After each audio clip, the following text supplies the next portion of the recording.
What is going on, everyone? Welcome to another very exciting episode right here on the MIgardener channel. It's looking like a jungle in our grow room, and so I thought it'd be a really good opportunity, since it's raining cats and dogs outside, to come down here and kind of just give you guys an update on how everything is growing and kind of just give you all some pointers that we've learned along the way to getting our seedlings healthy and keeping them stress-free so that they can grow as fast as possible so we can plant them outside as healthy and as large as possible. Because when you can start seeds indoors, yes, it is a luxury. I've said this, that you don't need to start seeds indoors, but if you can start them indoors, you can get a really nice head start to your growing season. So I'm very excited about it. Like I said, I am completely surrounded by plants. So yeah, I'm just really happy to be filming this episode because we're very fortunate to have this grow room, because if we were relying on just being outside, there wouldn't be a video today because it is just downpouring. So hopefully you guys are going to enjoy this episode. Make sure to throw a thumbs up if you do, and make sure to let me know what you learn at the end of this video down in the comments box down below. All right, let's go. So I want to start off here with this tomato tray. We'll kind of just work this way, and then I've got a bunch of other trays over there. So I got a lot to cover, so I better hurry, otherwise we'll run out of time. But I wanted to go through as many varieties as possible and kind of just highlight some of the unique varieties that we're growing. So this right here is a beefsteak variety. This is a pink brandywine. It's the potato leaf variety, looking amazing. We have here an Ace 55. That's like a slicer tomato. Absolutely love this. It's kind of a staple in our garden every year. Then we have the Bonnie Best. So actually, I wanted to grow some Bonnie Best tomatoes. It's not my favorite tomato of all time, but I wanted to kind of grow some really just very productive, reliable canning tomatoes. So I got some Bonnie Best here, and they're doing great. I mean, they're really thriving. And then a little bit late to the game here, because I did start this flat quite a lot later than these tomatoes here. But a little bit late to the game are my Sheboygans. I'm really excited about the Sheboygan. They are an heirloom tomato born and raised in Sheboygan, Wisconsin. And they're a really, really rare heirloom tomato that is actually part of the slow food arc of taste. Look it up if you have some time. Then we have a few onions that are just getting started. We have the Pompeii onion, and then just starting to sprout. You can barely see them. They are, there's some red Weathersfield right there. So that's a kind of a cool red onion. Also a very unique, rare variety of onion. Then we have some basil. The basil didn't take too well. I noticed that it was getting a little bit overwatered. And one of my mistakes that I made was that I planted the basil in the same tray that I planted my tomatoes, and I should not have done that. That was a mistake on my part, because the tomatoes in these trays require lots of water, and the basil does not like lots of water. And so because I would water my whole tray uniformly, it kind of suffered a little bit. So I should have, in hindsight, should have probably planted those elsewhere. But these 2 or 3 basil plants that survived, they are actually going to be just kind of starter plants. We're going to start a lot more than those 2 plants, so not too worried about that. Now is our cold weather crops. These are our brassicas. Now this is like my favorite tray. For some reason, this is like, I just love looking at this tray. This has some kales. It's got some curly kale. It's got some dinosaur kale. It also has some blue curled Scotch kale. We've got different types of cabbage. We have our 3 favorite varieties. We have the Copenhagen market cabbage, we have the red acre cabbage, and we have the golden acre cabbage right there. So 3 different varieties of cabbage, and they're looking amazing.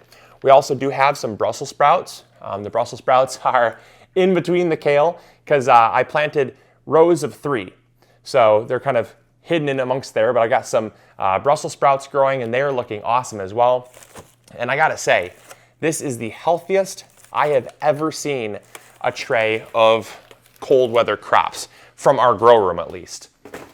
I mean, we're not growing in a greenhouse where you have natural light. So to get these results takes a little bit of luck and a little bit of skill. This tray, this is the second tomato variety, the second tomato tray that we planted. This has 7 different varieties of tomatoes, and then an 8th little tray of some more onions. And so this tray here has got, has a lot of our paste tomatoes. So right here, and they look a little sickly, but this is just the leaf formation, this kind of leaf pattern. We have the Polish linguiça, we have the Jersey Devil, we have the, what is this? This is the Federally, Opalka, and then we have right here, this is the San Marzano. And those San Marzano are looking amazing. All right, now one of my favorite trays is this tray. This is a 50 cell flat, so there are 50 plants in here, and these are exclusively tomatoes. There's nothing else in here, and I love it just because of how dense and lush these plants are. Each plant is very uniform in its shape, and it's really important that when you're growing plants so densely that you sow them at exactly the same time and try to sow varieties that will grow at the same height. Because one thing you'll run into is if you planted like a pepper on this side and tomatoes on this side, or like planted peppers and eggplants and tomatoes, they don't all grow at the same height at the same rate. So when you have plants that grow at different rates, they will kind of outcompete and can shade out. What's really nice about this is that all these tomatoes are growing at the exact same rate. So despite the fact that there's actually 10 different varieties of tomatoes in here, they are all basically growing uniform as like one tray of seedlings. Now, a quick question we get asked is, how do you get your seedlings so stocky and healthy? Well, we do two things. One thing we do is we actually we apply a fan to our plants. The fan creates these micro vibrations. We have a oscillating fan, and it's on a timer. When the lights turn on, the fan turns on, and when the lights turn off, the fan turns off. And that keeps a very steady breeze blowing over all of our plants, and those micro vibrations help to strengthen the seedlings. Because you have to remember, we're not outside where you have things like wind, and the wind would normally do that, but inside, it's very stagnant, stable air, and so your seedlings kind of get a little weak. So that micro vibration helps to strengthen the seedlings. The Michigan State University actually did an experiment for the greenhouse industry. And what they did was they took a little motor, and it was kind of an off-centered motor, and it created kind of a thud because it was off-axis, so it kind of had a wobble to it, and it wobbled the table. And what they were testing was the effect that it had on the sturdiness or the strength of seedlings. And so what they found was there was a huge effect that micro vibrations had on seedlings. So in a smaller scale, a fan does the exact same thing. So that's what we use is a fan. But a fun little fact for you guys, just because I know you guys love to learn fun little things, some conversation starters, some icebreakers when you're at your next seed swap or get together with other garden nerds. You got something that you can talk to them about. The next thing we do, aside from the fan, is we make sure that the lights are real close to the seedlings. That's also extremely important because when our lights are close and they're very strong, it keeps our plants from reaching. One quick tip as well, when you're sowing out a flat like this and you have a lot of plants in a small area, it's very, very important, and I would say almost critical, to making sure that the plants you're growing grow at the same rate. If we were to plant, say, things like this whole tray out, but plant out things like peppers, eggplants, and tomatoes. Yes, they are all in the Solanense family. However, they all grow at different rates. Eggplants grow a little bit faster than peppers, and tomatoes grow a little bit faster than eggplants. And so what you'll find is that if the tomatoes grow very fast, it's going to end up kind of shading and competing those other plants.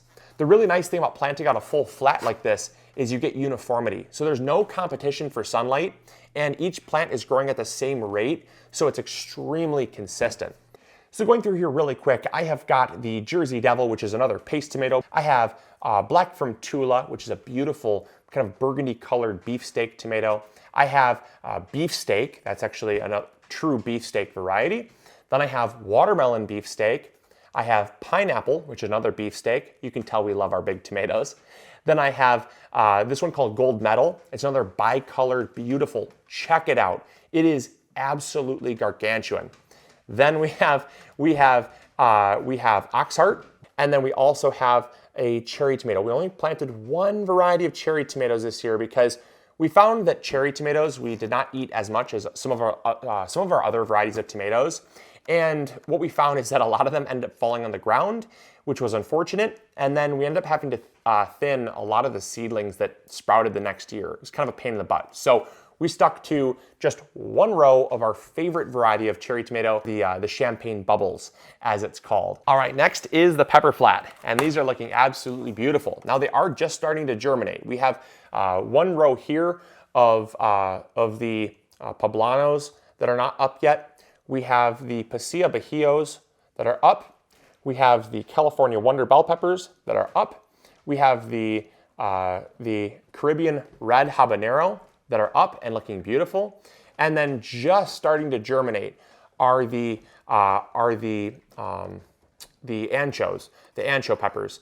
So the ancho peppers are taking a little bit longer to germinate. They're just starting to sprout, but they do look beautiful, absolutely beautiful. Then we have another pepper variety here. This is some eggplants. We have Black Beauty eggplant. We have long purple eggplant, and we have little fingers eggplant. Then we have these two varieties. This is a yellow Baquinho pepper. That's known as bird's beak pepper.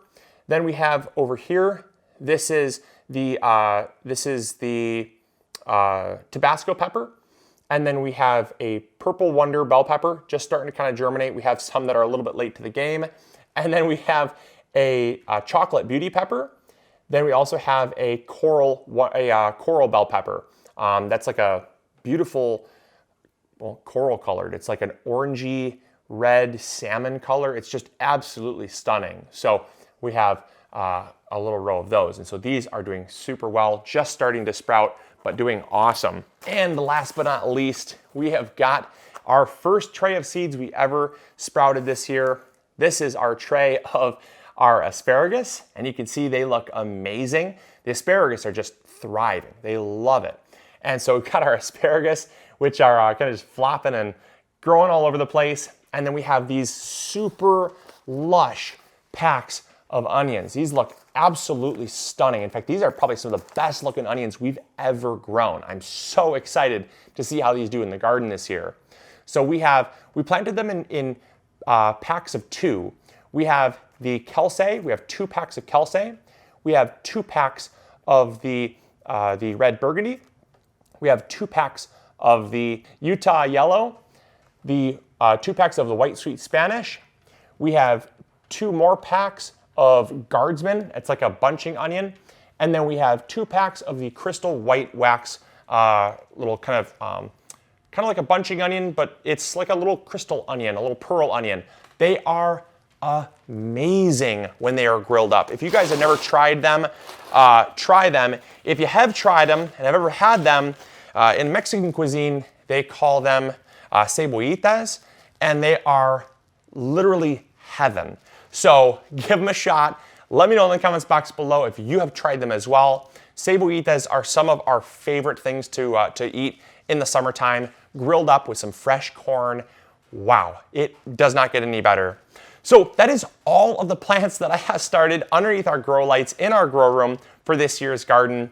I hope you guys enjoyed. I hope you learned something new. And if you have struggles or troubles with your seedlings, don't get frustrated. This has taken me almost 11 years to get to this point where I can confidently grow things underneath grow lights and have success doing it.